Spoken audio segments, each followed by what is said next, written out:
तो hello everyone, कैसे हो सब लोग। मैं अभिषेक आपके साथ नई वीडियो लेके आ चुका हूँ। तो ये बहुत इंपॉर्टेंट क्वेश्चन है जिसके ऊपर मैं बात करने वाला हूँ। तो काफ़ी टाइम बाद एक नई वीडियो लेके आया हूँ।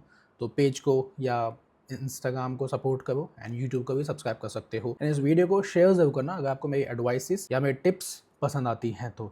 एंड ऑल्सो मेरे 1-on-1 कंसल्टेशन कॉल के लिंक्स नीचे डिस्क्रिप्शन में है, जाके चेकआउट कर सकते हो। तो कल एक क्लाइंट था जिसका बहुत इंपॉर्टेंट क्वेश्चन मुझे आया था। भाई का ये कहना था कि सर मेरी गर्लफ्रेंड को बाकी लोगों ने अप्रोच किया है उसके कॉलेज में, या ये क्वेश्चन हो सकता है ऑफिस में भी, या ये क्वेश्चन हो सकता है जिम में भी, कहीं भी हो सकता है। अब इससे फर्क नहीं पड़ता है कि आप मैरिड हो, आप रिलेशनशिप में हो, आप कुछ भी हो, आपकी गर्लफ्रेंड को या आपकी वाइफ को कहीं ना कहीं अप्रोचेस डेफिनेटली मिलते रहेंगे if she is hot. Basically लड़कियों के पास ऑप्शन थोड़े से होते हैं। तो इस मोमेंट पे आपको क्या करने की जरूरत है? My simple answer would be do nothing, कुछ भी नहीं। क्योंकि जब आपको गर्लफ्रेंड को अप्रोच किया जाता है तो ये उसकी रिस्पॉन्सिबिलिटी होती है अपने आप को बताना या पुलिस करना कि या my boyfriend is there, I am in relationship, I have a boyfriend. या कहीं अगर ऑफिस में उसको अप्रोच किया है, no sorry I am in a relationship, मेरा बॉयफ्रेंड है। या कहीं मार्केट में हो गया, कहीं मॉल में हो गया, कहीं भी हो गया, क्योंकि आज के टाइम में आप देखते हो कोल्ड अप्रोच वाले घूमते रहते हैं अपने बूट कैंप लेके, तो वो भी ऐसे टारगेट्स पकड़ते हैं। उस मोमेंट पे अगर आपको जानना है कि आपकी गर्लफ्रेंड या वाइफ लॉयल है या नहीं है, तो ये उसका काम है अपने आप को प्रोटेक्ट करना या पुलिस करना, या वहां पे ये बोलना yes I am committed, yes I am relationship, मेरा बॉयफ्रेंड पीछे है,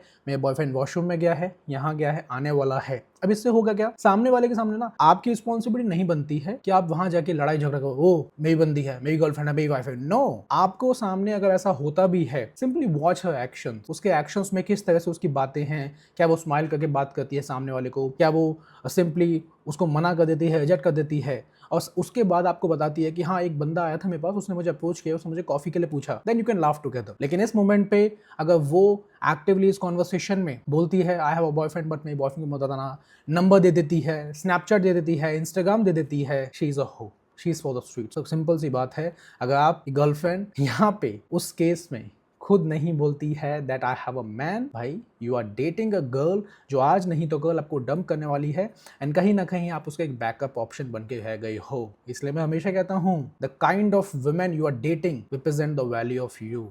एक लड़की, मैं पता क्या है, जब भी जाता हूँ, मार्केट में जाता हूँ, जिम जाता हूँ, कैफे जाता हूँ, रेस्टोरेंट में जाता हूँ, कहीं भी जाता हूँ, मेरी नजर हमेशा चौकन्नी रहती है। मैं देखता ऑब्जर्व करता हूँ बहुत ज्यादा कि ये दो कपल हैं, ये किस तरह से अपनी कॉन्वर्सेशंस करते हैं, क्या इनके बीच में डायनामिक्स हैं, क्या नहीं है। क्योंकि मैं इस फील्ड में बहुत सालों से हूँ, इस टाइम पे मुझे पता लग जाता है कि किसका रिलेशनशिप कितना पानी में है। अगर एक लड़की के साथ ऐसा होता है, मतलब अगर कभी कभी ये भी देखता हूँ, मैं कैफे में कहीं बैठा हूँ या मैं दोस्तों के साथ हूँ, तो वो लड़की उस रिलेशनशिप में अपने हस्बैंड के साथ है या अपने पार्टनर के साथ है, बस उसकी नजर यहाँ पे है या बाकी लड़कों के पास है, शी इज अ हो। भाई एक बंदा जो दिन रात मेहनत करता है, कमाता है, किसके लिए? अपने फैमिली के लिए, अपनी वाइफ के लिए, हो सकता है अपनी गर्लफ्रेंड के लिए भी। अब उस गर्लफ्रेंड को वो डिनर डेट पे लेके आया है अच्छे फैंसी रेस्टोरेंट में, अब उसकी लड़की जो है, जो गर्लफ्रेंड है, बाकी लड़कों के पास नजर मारती है, do you think she will be loyal? एक मौका मिलेगा उसको and she'll be like okay I'm done with this relationship, I'm done with this marriage, I'm done। क्यों? क्योंकि ये कानून भी कहीं ना कहीं हमें देता है, फ्रीडम देता है, विमेन को लेके बायस्ड है वो कानून भी। तो अब इस चीज को प्रिवेंट कैसे कर सकते हो आप? The best thing you can do is your selection, your choices in life, the kind of partner you choose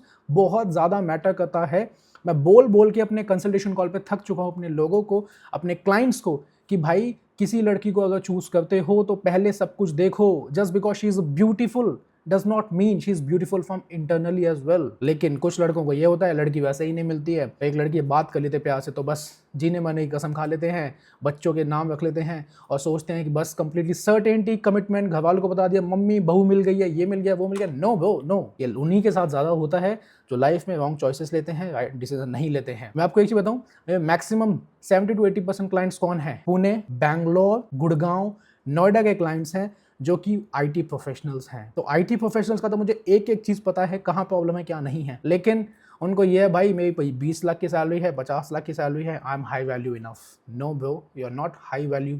आप उस जोन में हो, रेड जोन में हो, जहाँ पे आप तरह के लोग, आप जैसे लोगों को टारगेट किया जाता है इन लड़कियों के द्वारा। क्यों? इन लड़कियों ने 20 से 30 तक एंजॉय किया है, अब बायोलॉजिकल एज आ गई है, अब क्या है, अब एक ऐसा बंदा पकड़ लेते हैं जिसकी लाइफ सेटल्ड है, उसे शादी करके रिलेशनशिप को अपने हाथ में चलाएंगे। और ऐसे लड़कों के साथ होता भी यही है। मेरा एक क्लाइंट है, मेरे साथ कुछ टाइम पहले कंसल्टेशन कॉल पे आया था, ही वाज लाइक डिवोर्सी का 6 साल का बच्चा संभाल रहा था। Just be a man enough bro, Why are you just settling for all these things? क्या आपके अंदर कुछ है नहीं क्या? मतलब एक डिवोर्सी है और वो लड़की उसको भाव भी नहीं देती, उसको कुत्ते की तरह ट्रीट करती है, फिर भी उसके बच्चे को स्कूल छोड़ने जाता है, उसको लेने जाता है, उसके घर की सारी चीज़ें काम करता है, सब कुछ करता है। क्यों? जस्ट इन होप, क्योंकि 32 साल का हो चुका है, उसको लगता है कि एक डिवोर्सी के साथ ज़्यादा अच्छी चीज़ें बचेंगी। आपके ऊपर है भाई, लाइफ में रॉन्ग चॉइसेस लोगे, उसके बाद सफ़र करोगे। It's up. By the way, if you want to connect with me personally on my one on one consultation call, link description में है, जाके चेकआउट कर सकते हो इफ यू आर इंटरेस्टेड।